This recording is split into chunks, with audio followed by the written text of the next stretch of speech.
Have you ever just dreamed of going completely off-grid? No utility bills, total independence, a lighter footprint on the planet? It's a really powerful idea, right? But what actually happens when you unplug from the system you've known your whole life? Well, you're forced to build your own. And today, we're going to see how that journey reveals this hidden world of incredible complexity, a ton of hard work, and some really surprising insights about the systems that, honestly, we all rely on. So here's our roadmap. We're going to start small at the micro level, with the dream versus the reality of a single off-grid home.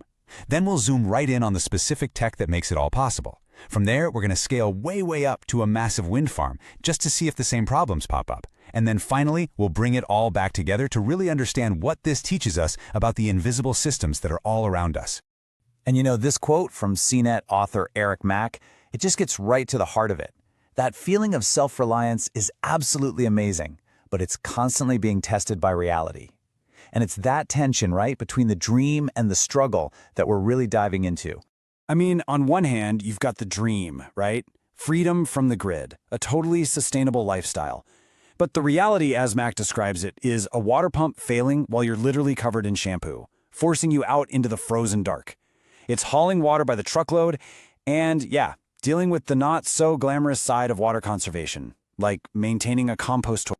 So how do you even begin to build a life completely from scratch? Well, it really boils down to securing two critical life support systems that, let's be honest, most of us just take for granted every single day.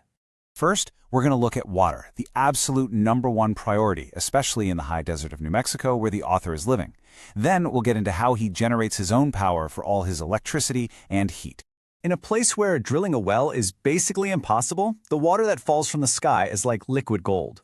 Every single surface, the house, the shed, even the solar panels, is kitted out with gutters that channel every precious drop of rainwater into two massive tanks.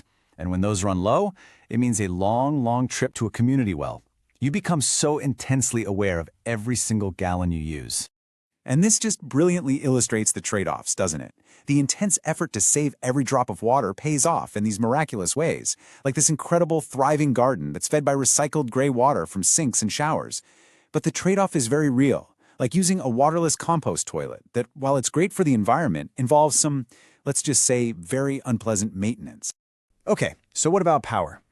On the surface, it seems a little more straightforward. You've got solar panels on the roof, harnessing the sun for electricity, which then gets stored in batteries.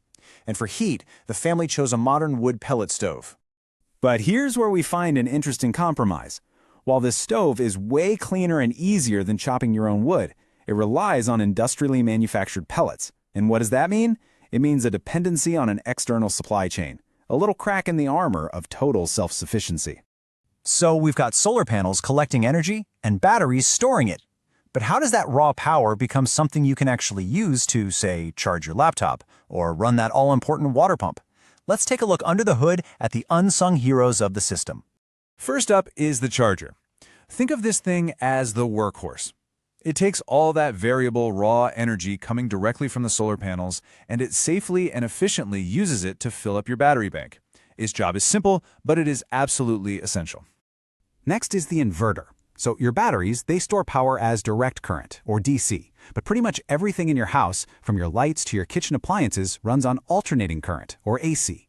The inverter is the magic box that makes that conversion happen, turning that stored battery power into the usable electricity that comes right out of your wall outlets.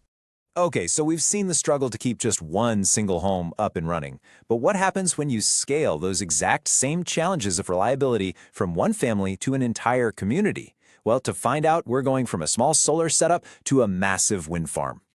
There was this fascinating study from the University of Limerick that did exactly this. Researchers analyzed 3 full years of operational data from a 66-turbine wind farm in Pakistan to pinpoint exactly what goes wrong and, more importantly, why. And the numbers, they're just staggering. Over that 3-year period, the farm experienced a grand total of over 2,800 hours of downtime. That is thousands of hours where these massive, powerful machines were supposed to be generating power, but just weren't. And this is where it all connects back. See, whether it's a water pump in a desert home or a gigantic wind turbine, every single system has these critical points of failure. The data from this wind farm gives us this incredible look at what those points are on a massive industrial scale.